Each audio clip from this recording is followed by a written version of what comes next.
अस्सलाम वालेकुम, welcome back to my channel Lucky Creations. कैसे हैं जी आप सब? I hope you all are doing well. आज मैं पहुंच गई हूँ जी गुजरांवाला के प्रेस्टीज एस्थेटिक क्लिनिक। ये जो वीडियो है स्पेशली गर्ल्स के लिए जिनको स्किन से रिलेटेड कोई भी ट्रीटमेंट करवाना है, स्पेशली लेज़र अगर आपको करवाना है, उससे रिलेटेड सारी इन्फॉर्मेशन जो है मैं आज आपको इस वीडियो में दूँगी कि आपको करवाना चाहिए नहीं करवाना चाहिए। इसके अलावा इसको करवाने से पहले और इसके करवाने के बाद क्या क्या ज़रूरी हदायत हैं, वो सारा कुछ मैं आपको डिटेल में बताऊँगी। मैं अपना पर्सनल एक्सपीरियंस आपके साथ शेयर करूँगी क्योंकि मैंने ख़ुद यहाँ से लेज़र ट्रीटमेंट करवाया है और मेरे सारे सेशंस जो हैं वो अल्हम्दुलिल्लाह कंप्लीट हो गए हैं। तो आपके साथ मैं अपना पर्सनल एक्सपीरियंस भी शेयर करूँगी, तो वीडियो को आपने स्किप नहीं करना। लोकेशन के हवाले से मैं आपको थोड़ा सा गाइड कर देती हूँ। ये मेन जीटी रोड पे गुजरान में चंदे किले में नज़ीर सेंटर है। वहाँ पे आपको सारे ब्रांड्स भी नज़र आएंगे। ये बिल्कुल लाइमलाइट के ऊपर है, बहुत ही ईजी सी लोकेशन है, बिल्कुल मेन पे। कहीं आपको अंदर अंदर नहीं जाना पड़ेगा, तो आपको ईजिली जो है ना ये लोकेशन इसकी मिल जाएगी। इस क्लिनिक पे आकर ना आपको बड़ी अच्छी अच्छी वाइब्स आती है क्योंकि ये जो क्लिनिक है ना, ये आप इसके कमरे देख लें, कुछ भी देख लें, जो मैं आपको भी विजिट कराऊंगी, हर चीज़ नीट एंड क्लीन है। अच्छा, पहले इसका नाम ना ग्लो एंड गो था। जब मैंने यहाँ पे अपना पहला सेशन लिया तो ये मैंने ग्लो एंड गो से लिया था, लेकिन अब इनकी शायद ऑनरशिप चेंज हुई है, क्या मसला हुआ मुझे नहीं पता। No, it's known as Prestige Aesthetic. तो अभी जो है ना इन्होंने अंदर ये जो इनका नाम चेंज होने से पहले का जो मैं इनका सिटिंग एरिया आपको दिखा रही हूँ, ये कुछ इस तरह से था। जब इनका नेम चेंज हुआ तो इन्होंने सिटिंग एरिया भी थोड़ा सा चेंज किया, वो भी मैं भी आपको दिखाऊंगी। तो अब जो है ना ये आपको प्रेस्टीज एस्थेटिक के नाम से जो है ना नज़र आएगा। लेकिन अभी जो है ना बाहर तो उन्होंने सारे मेन बोर्ड चेंज कर लिए थे, अंदर अंदर जो है ना अभी कुछ कुछ चेंजिंग रहती थी, लेकिन मेरे सेशन कंप्लीट हो गए थे तो मुझे ये था कि दोबारा आना मुश्किल हो जाएगा। तो अब जो है ना प्रेस्टीज एस्थेटिक का ये सिटिंग एरिया इनका बहुत अच्छा है। ये आपको मैं पूरा जो है ना ओवरव्यू दिखाती हूँ, पूरा क्लिनिक भी आपको मैं विज़िट कराऊंगी, अभी इनके रूम्स भी दिखाऊंगी। तो ये जो है ना वो पीछे जो है ना वो सारा वहाँ से एंट्रेंस है इसकी, और फिर ये साथ ही रिसेप्शन है। और ये जो एरिया यहाँ पे सारे इनके रूम्स हैं, हाइड्रा फेशियल वाले, लेज़र वाले, मतलब डिफरेंट स्किन ट्रीटमेंट के लिए अलग अलग रूम्स बने हुए हैं। जब आप यहाँ पे आते हैं ना, सबसे पहले आपकी एक डॉक्टर के साथ मीटिंग होती है प्रॉपर, बड़ी अच्छी वाली। वो डॉक्टर बहुत नाइस है, यहाँ के डॉक्टर्स बहुत अच्छे हैं, वरना डॉक्टर अक्सर बड़ी सड़ियल होती हैं, लेकिन वो बड़े अच्छे तरीके से आपको डिटेल में प्रोसीजर सारा समझाएंगी, आपको मेंटली प्रिपेयर करेंगे, भाई तुम राज़ी हो कि नहीं हो, तो फिर आपका ट्रीटमेंट जो है ना वो शुरू करेंगी। अच्छा, सबसे पहले मैं ना अब आपको यहाँ के रूम से दिखा देती हूँ। हाइड्रा फेशियल वाला ये रूम है। रूम्स की लुक जो है ना वो तकरीबन एक जैसी है, बस थोड़ी बहुत जो है ना चेंजिंग है, क्योंकि जिस तरह का ट्रीटमेंट है उसके लिहाज से वहाँ पे आपको मशीनरी और चीज़ें सारी नज़र आएंगी। ये हाइड्रा फेशियल वाला रूम है। इसके बाद मैं आपको जहाँ पे मेरा लेज़र होगा वो भी करते हुए भी दिखाऊंगी और लेज़र वाला रूम भी दिखाऊंगी। ये यहाँ की मशीनरी हर रूम में जो आपको जो है ना इस तरह छोटा सा एक सिंक नजर आएगा, फेस वॉश होगा, हैंड वॉश होगा। उसके अलावा आपको स्किन ट्रीटमेंट के बाद अगर आपको जो जो चीज़ें चाहिए वो जो है ना सारी बेसिक चीज़ें वहाँ पे आपको रूम में मिल जाएंगी। ये रूम का दूसरी साइड से मैं आपको ओवरव्यू दिखा रही हूँ। सामने शीशा लगा हुआ है, ये शीशा भी हर रूम में लगा हुआ है। अब मैं आपको वो रूम दिखाने लगी जहाँ पे लेज़र ट्रीटमेंट होता है और जहाँ पे मेरा लेज़र ट्रीटमेंट हो रहा है।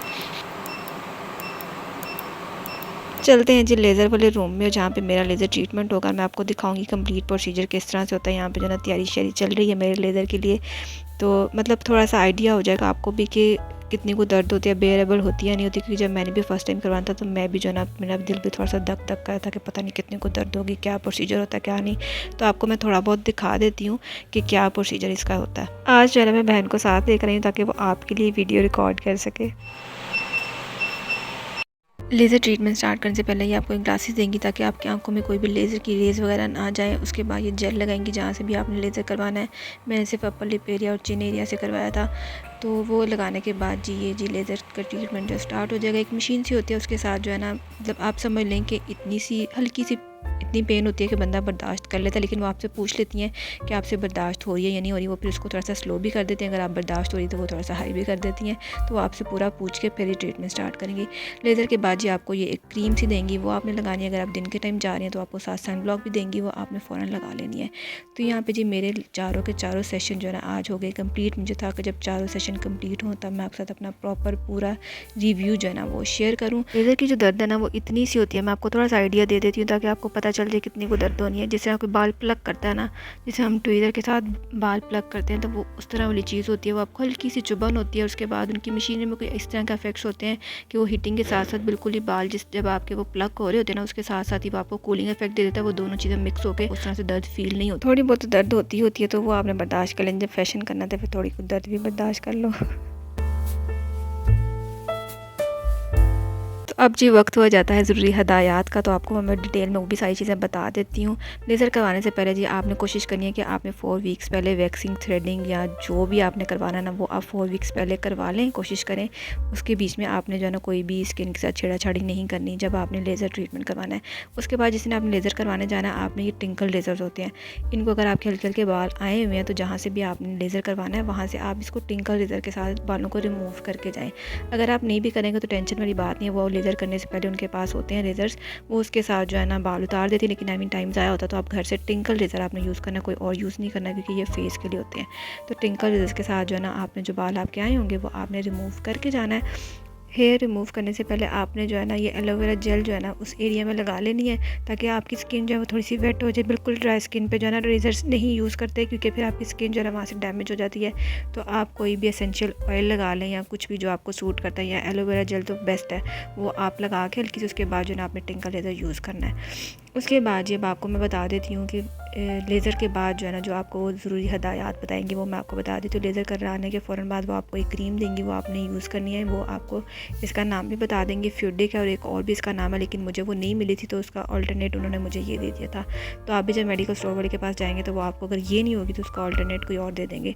तो ये जो है आपने लेज़र करवाने के बाद 3 दिन 2 टाइम आपने लगानी है, सुबह के टाइम भी आपने लगानी है उस एरिया में, और रात को भी लगा कर सोना है। इसको लगाने से ये होगा कि लेज़र के बाद अगर ऐसा आपकी स्किन पे कोई रैशेस या कोई भी रिएक्शन होता है तो वो नहीं होगा। वैसे अल्लाह का शुक्र है मुझे कोई भी इस तरह का मसला नहीं होता, मेरी स्किन बहुत सेंसिटिव है, लेकिन मुझे इस तरह का कोई मसला नहीं होता। तो ये क्रीम आपने लाजमी यूज़ करनी है। उसके अलावा जी ये सन ब्लॉक है, सन ब्लॉक आप किसी भी कंपनी का ले सकते हैं। मुझे ये रिवाज का जो है ये सूट कर गया हो तो मैं यही यूज़ करती हूँ। लेज़र से पहले भी शुक्र है मैंने अपनी रूटीन बना ली हुई थी, मैं यही यूज़ करती थी। तो आपको जो भी सन ब्लॉक आपको सूट करता है वो आपने यूज़ करना है। 3 दिन आपने चूल्हा अवॉइड करना है, 3 दिन आपने चूल्हे के आगे नहीं जाना जब आपने लेज़र करवा देना है। उसके अलावा जो है ना ये आपने सन ब्लॉक ज़रूर सुबह उठते ही लगा लेना। 3 दिन के बाद जब आपने चूल्हे के आगे जाना है तो आपने सन ब्लॉक के बगैर नहीं जाना। लगाने के बाद पहले 3 दिन जो है ना आपने डायरेक्ट सनलाइट के नीचे भी नहीं जाना, मतलब सन एक्सपोजर जो है ना वो नहीं होना चाहिए, वो आपने अवॉइड करना है। आप अवॉइड करेंगे तो जाहिर सी बात है आपकी स्किन पे कोई रिएक्शन नहीं आएगा। अगर आप लोग ये एहतियात नहीं करेंगे, ये चीज़ें नहीं करेंगे, तो फिर जाहिर सी बात है चीज़ों का रिएक्शन होता है तो वो आपकी स्किन के सेशंस की बात कर ली जाए तो मैंने जो सेशन करवाए हैं, मैंने 4 सेशन में अपना लेज़र ट्रीटमेंट करवाया, लेकिन वो 4 का भी होता है, 6 का भी होता है, 8 का भी होता है। आपके बिल्कुल हेयर ग्रोथ पर डिपेंड करता है कि आपकी हेयर ग्रोथ पे क्या मतलब रिज़ल्ट्स आ रहे हैं। तो मेरे तो शुक्र है सेकंड सेशन के बाद ही हेयर ग्रोथ ना होने के बराबर हो गई हुई थी।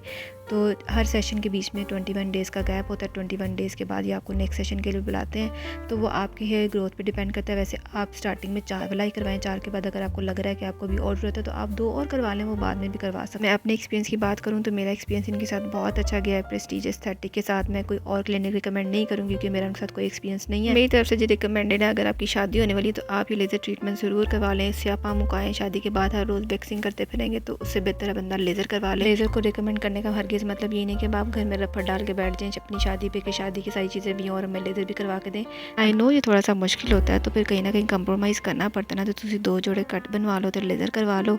तो मैं तो यही रिकमेंड करूँगी, बाकी जी तुम्हारी मर्ज़ी। आई होप आपको आज की वीडियो अच्छी लगी होगी। अगर अच्छी लगी है तो लाइक और शेयर ज़रूर कीजिएगा। मिलते हैं आपसे नेक्स्ट वीडियो में। टिल देन अल्लाह हाफिज़।